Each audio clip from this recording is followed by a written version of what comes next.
Good morning.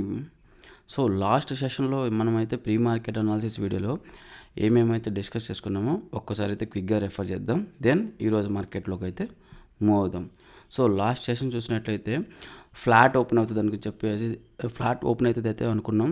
Flat అయితే open అయింది market near by, కొంచెం little bit gap up to flat అనుకున్నాం. So same సిమిలర్గానే open అయింది. చూడండి కంప్లీట్గా ఫస్ట్ హాఫ్లో చూసుకుంటే మనకైతే కొంచెం సైడ్ వేజ్ అయితే నడిచింది. సో సెకండ్ హాఫ్లో మనకి మెల్లిమెల్లిగా స్లోగా కొంచెం అయితే ఫ్లాట్ కొంచెం నెగిటివ్ అయింది. సో మనం లాస్ట్ సెషన్లో సేమ్ అదే డిస్కస్ చేసుకున్నాం. ఫ్లాట్ టు నెగిటివ్ ఉంటుందని చెప్పేసి నిఫ్టీ ఒక్కసారి అయితే ఇప్పుడు క్విక్గా బ్యాంక్ నిఫ్టీ రెఫర్ చేద్దాం.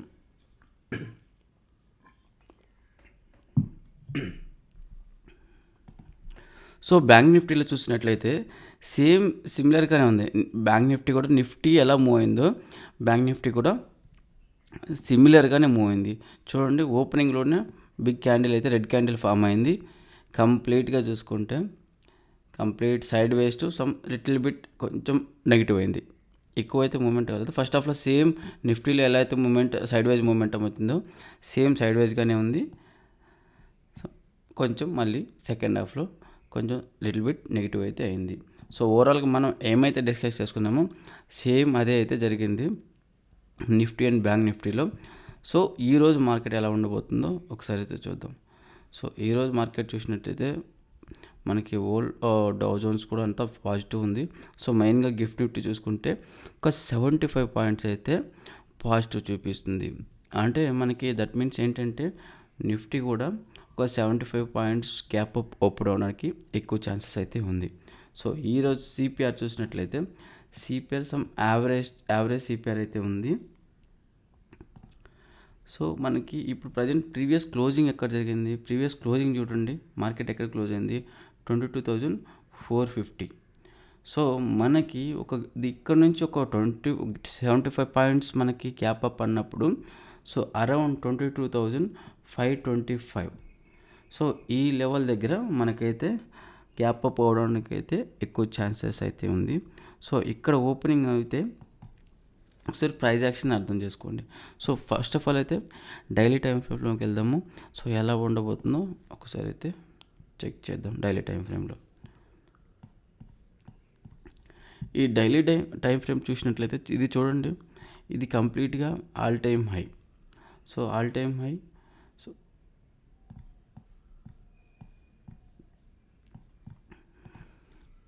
ఈ ఆల్ టైమ్ హై అయితే ఇది.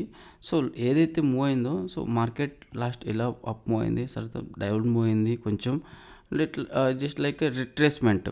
ఇక్కడ సపోర్ట్ తీసుకున్నది, మళ్ళీ అప్ సైడ్ అయితే మూవ్ అయింది, తర్వాత మళ్ళీ డౌన్ సైడ్ అయితే అయింది. సేమ్ దగ్గర ఇదే లెవెల్కి వచ్చింది చూడండి, ఈ లెవెల్కి వచ్చింది చూడండి గైస్. మళ్ళీ ఇక్కడ ఇదే లెవెల్ దగ్గర సపోర్ట్ తీసుకున్నది, జస్ట్ లైక్ రిట్రేస్మెంట్, రీటెస్ట్ చేసింది, మళ్ళీ రీటెస్ట్ చేసేసి మళ్ళీ ఈ లెవెల్ దగ్గరికి వచ్చింది. సో ఇప్పుడు మళ్ళీ మనకి మెయిన్ థింగ్ ఓవరాల్ అయితే కొంచెం మార్కెట్లో మనకి పాజిటివ్నెస్ ఉందని చెప్పుకోవచ్చు. సో మళ్ళీ నెక్స్ట్ ఆల్ టైమ్ హైకి, ఇది ఆల్ టైమ్ హై, ఈ లెవెల్ 22,775 ఇది మనకి మార్కెట్లో ఆల్ టైమ్ హై. మళ్ళీ ఈ లెవెల్కి మెల్లిగా నెక్స్ట్ ఈ సెషన్లోనే కాకుండా ఈరోజు మనకు చూసుకున్నట్లయితే 29th. సో ఈరోజు ఈ సెషన్లోనే మూవ్ అవ్వకపోయినా స్టెప్ బై స్టెప్ ఇంకో 2-3 సెషన్స్లో మనకి ఈ లెవెల్ టచ్ చేసే ఛాన్స్ అయితే మనకైతే కొంచెం పాజిటివ్గా కనిపిస్తుంది. సో ఇదైతే మనకి నిఫ్టీ అనాలిసిస్. ఒక్కసారి మళ్ళీ ఈరోజు మనకి 5 minutes టైం ఫ్రేమ్లో చూసుకుంటే ఏమేమి ఆపర్చునిటీస్ ఉన్నాయో ఒకసారి అయితే చూద్దాం.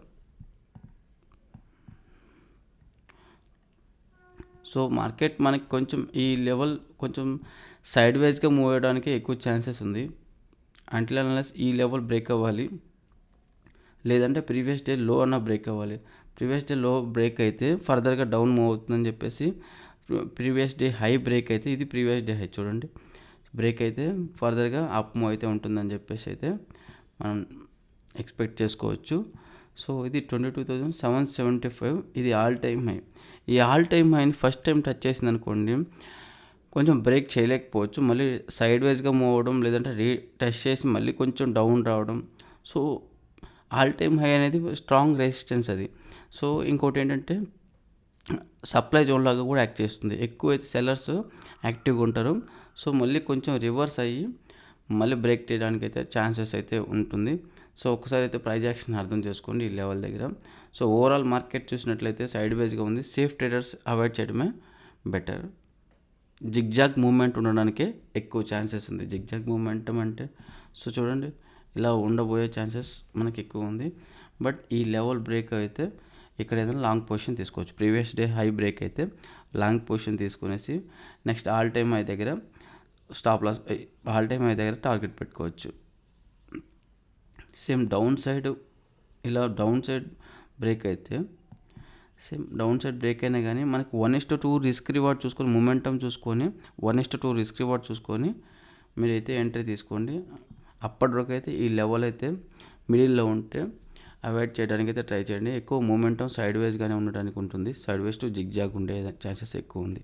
బట్ ఓవరాల్ చూసినట్లయితే మార్కెట్లో కొంచెం పాజిటివ్నెస్ కనిపిస్తుంది. పాజిటివ్గానే ఉండడానికి ఎక్కువ ఛాన్సెస్ అయితే ఉంది. సో బ్యాంక్ నిఫ్టీ చూసినట్లయితే సేమ్ సిమిలర్గానే ఉంది. సో ఏదైతే సిపిఆర్ ఉందో నిఫ్టీ సిపిఆర్ కూడా అలా ఉంది, బ్యాంక్ నిఫ్టీ సిపిఆర్ కూడా అలా ఉంది. ఇదైతే ప్రీవియస్ లాస్ట్ సెషన్ సిపిఆర్. ఇది చూడండి సిపిఆర్ ఎలా ఉంది ఈ సిపిఆర్. సో ఈ సిపిఆర్ కంప్లీట్గా ఇన్సైడ్ ది సిపిఆర్ అని, అంటే ఈరోజు సిపిఆర్ ఏదైతే ఉందో ప్రీవియస్ డే సిపిఆర్ లాస్ట్ సెషన్లో సిపిఆర్ కంటే ఇన్సైడ్లో ఉంది. సో ఇది ఏం ఇండికేట్ చేస్తుంది అంటే overall market sideways movement, flat మార్కెట్కే ఎక్కువ ఛాన్సెస్ అయితే చూపిస్తుంది. సేమ్ ఈ లెవెల్ బ్రేక్ అయితే అప్ సైడ్ బ్రేక్ అయితే మనకైతే ఎంట్రీ తీసుకోవడానికి అయితే మంచి ఛాన్స్ ఉంది ఈ previous day high. So for example ఇది గ్రీన్ క్యాండిల్ అనుకోండి, ఇమాజిన్ ఇది గ్రీన్ క్యాండిల్. ఇలా బ్రేక్అవుట్ అయితే అప్పుడు మీరు పొజిషన్ తీసుకోండి ప్రీవియస్ డే హై. సో అప్పటి వరకు అయితే సైడ్ వైజ్గా ఉండడానికి ఎక్కువ ఛాన్సెస్ ఉంది. ఫ్లాట్ మార్కెట్ ఉండడానికి ఎక్కువ ఛాన్సెస్ ఉంది. సో ఈ level previous day high level break అయితే అప్ మూమెంట్కి అయితే అప్పుడు పొజిషన్ తీసుకోండి. డౌన్ మూమెంట్ అయితే ప్రీవియస్ డే లో బ్రేక్ అవ్వాలి. అప్పటి వరకు అయితే మార్కెట్లో మనకి సైడ్ వైజ్ మూమెంట్ ఎక్కువ ఛాన్సెస్ కనిపిస్తుంది.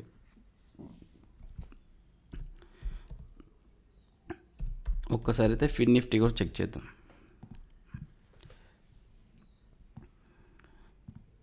ఫిన్ నిఫ్టీ చూసినట్లయితే చాలా వైడ్ సిపిఆర్ ఉంది. Overall daily time frame check చేద్దాం. సేమ్ ఓవరాల్ డైలీ టైం ఫ్రేమ్లో ఫిన్ నిఫ్టీ కూడా కొంచెం పాజిటివ్ అయితే మనకి పాజిటివ్నెస్ కనిపిస్తుంది.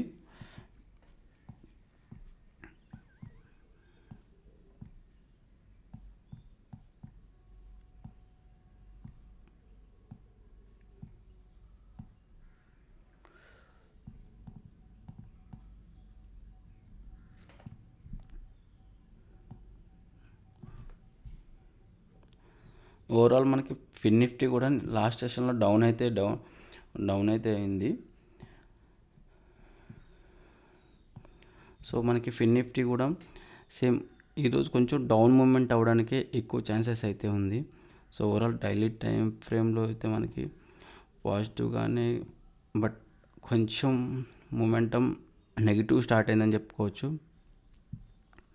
సో ఓవరాల్ అయితే మనకి ఫిన్ నిఫ్టీ కొంచెం డౌన్ అయ్యే ఛాన్సెస్ అయితే వీక్గా ఉంది. కొంచెం వీక్నెస్ అయితే కనిపిస్తుంది ఫిన్ నిఫ్టీలో.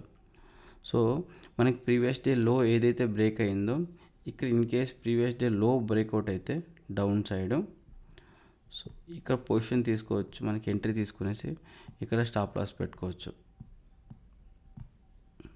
సో టార్గెట్ 1:2 రిస్క్ రివార్డ్ చూసుకోవచ్చు. అప్ మూవ్ అయితే మనకి ప్రీవియస్ డే హై అయితే బ్రేక్అవుట్ అవ్వాల్సిందే, అప్పుడు అయితే వెయిట్ చేయండి. సో దట్స్ ఇట్ గైస్, ఈరోజు అనాలిసిస్ వీడియో అయితే. సో నేను ఏదైతే చెప్తున్నానో మీరు బ్లైండ్గా అయితే మీరు ఎంట్రీ పొజిషన్స్ తీసుకోవద్దు. సో మీరైతే మీ అనాలిసిస్ అయితే చేయండి.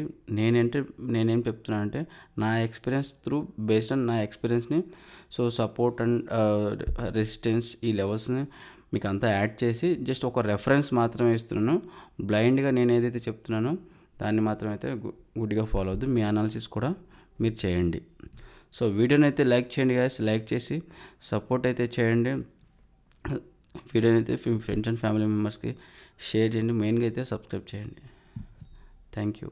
Thanks for watching.